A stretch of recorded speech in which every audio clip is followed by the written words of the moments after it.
Hello Malaysia, hari ini berita baik. Malaysia telah secara peribadinya telah mendapat pelaburan daripada Tesla untuk pusat servis. Pusat servis yang akan ada di Kuala Lumpur ini akan menyebabkan kereta daripada Thailand dan Singapura memasuki Malaysia. Tetapi mungkin disebabkan masalah Tesla di Malaysia, Indonesia akan menjadi sangat marah. Indonesia telah melobi Tesla daripada tahun 2020.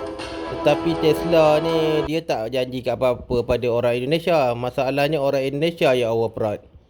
Walaupun Indonesia berharap Tesla company daripada USA ni memasuki Indonesia, tetapi banyak warga Indonesia yang akan klaim Tesla akan menjadi buatan Indonesia. Itulah kebijaksanaan orang Indonesia yang Malaysia tak pernah akuinya, sangatlah lemah dan juga overproud. 100% orang Indonesia percaya Tesla telah disailang oleh orang Malaysia. Padahal Malaysia tak ajak pun Tesla. Cuma kegunaan Tesla di Asia ialah banyaknya di Singapura, Malaysia. Tidak ada negara lain yang mampu beli Tesla disebabkan Tesla adalah kenderaan yang mahal. Tesla dia buka servis. Indonesia sangat marah. Rakyat Indonesia tak tahu apa titus Tesla. Tesla adalah kenderaan bateri. Tapi malangnya macam biasalah, Indonesia ni dia ada masalah dengan negara barat. Indonesia ni sejarahnya perlu Rusia. Ini pesawat Malaysia pernah terbang di antara Singapura dan Sarawak, ditahan oleh Tentera Nasional Republik Indonesia tanpa ada apa-apa alasan. Perangai Indonesia daripada dulu kita lihat mereka ni buruk sangka, prejudis dan juga bodoh. Indonesia juga selalu hina Malaysia, kutuk barat. Tapi mereka mendunia menggunakan iPhone made in Amerika. Hingga sekarang orang Indonesia menghina Malaysia. Indonesia adalah satu bangsa overproud. Itu pasal orang Malaysia memakil mereka endon. Tesla ada dua kilang, iaitu di USA dan Jerman. Pada tahun 2030, negara di Jerman dan juga USA akan mengharamkan kegunaan kereta petrol dan diesel. Di Indonesia, nak isi minyak motor pun macam binatang tengok, berebut-rebut. Itu pasal Indonesia ni dia tak stabil disebabkan orang Indonesia sendiri mengakui negara mereka tidak stabil dengan disiplin. Kalau kita lihat kota-kota di Indonesia kotor, warga Indonesia pula suka berhayal dan banyaknya menghabiskan masa dengan melakukan kekotoran. Mereka juga terlalu teruk dan banyak di Indonesia mereka membuang air, membuang najis di tepi jalan. Inilah negara Indonesia pada hakikatnya. Itu sebab negara barat terkejut. Mereka telah membuat kajian dan segala bisnes mereka tidak sesuai di Indonesia. Warganet Indonesia juga diajar untuk cari makan sendiri seperti anak kucing. Indonesia sudah ada Toyota, Hyundai, tapi orang Indonesia dia tak beli juga kereta ni, merugikan Toyota. Indonesia bina kapal terbang yang tidak mampu oleh rakyatnya untuk membeli.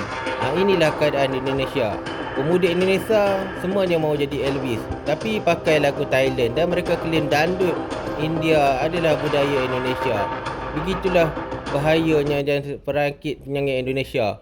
Orang Indonesia juga enggan bayar teks. Walaupun mereka kaya, mereka menipu kekayaan mereka. Orang Indonesia juga meniaga dan juga tak tahu modal. Mereka ini adalah seperti berperangai seperti baling batu sembunyi tangan, kata orang Malaysia. Di Indonesia, daripada muda hinggalah ketua, mereka ini akan bergaduh dengan kerajaan. Kerajaan Indonesia pula tak jelas. Mereka ini tak jelas apa hala tuju. Tak ada peningkatan. Ada pelbagai bangsa di Indonesia, tapi hanya ada satu bangsa saja yang memerintah, iaitu bangsa Pulau Jawa. Kalau kita lihat, ekonomi di Indonesia sangat teruk. Problem akidah di sana sangat meningkat. Indonesia negara adidaya, tapi rakyatnya suka menipu. YouTuber Indonesia tiap-tiap hari kutuk Malaysia. Walaupun rakyat Malaysia sakit hati, tapi kita sentiasa berdoa dan mereka mendapat balik laknat. Itulah sebabnya Indonesia menjadi negara bajingan. Kalau kita lihat orang Indonesia, mereka akan membanding-bandingkan negara mereka yang bodoh itu dengan Malaysia. Sepatutnya mereka membandingkan negara mereka dengan India. Tapi kita nak buat apa? Indonesia juga negara yang paling kuat cabuli demokrasi. Rakyat mereka kalau kita lihat, mereka menjadikan contoh seperti kera. Kera ini adalah cara hidup mereka. Indonesia juga ada perangai gila. Banyak orang Indonesia telah menjadi gila. Itu hakikat.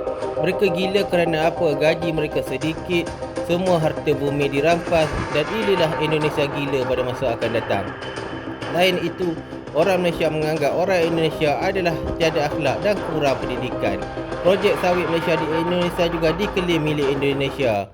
Keadaan Indonesia adalah terlalu beruk di sana. Beruk-beruk di Indonesia terlalu buas dan sukar untuk dikawal. Mereka ini tidak ada pendidikan.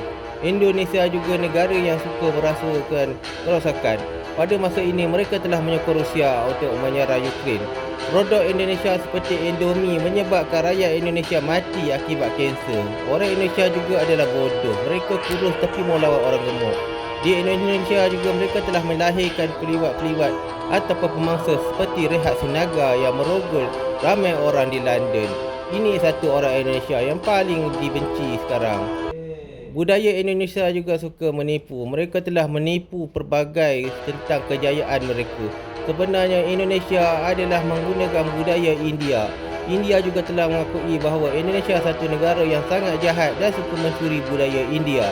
Contohnya di Bali. Bali dulu beragama Hindu tapi telah diklaim sebagai bangsa mereka sendiri dan mereka mengklaim India sebagai pencuri.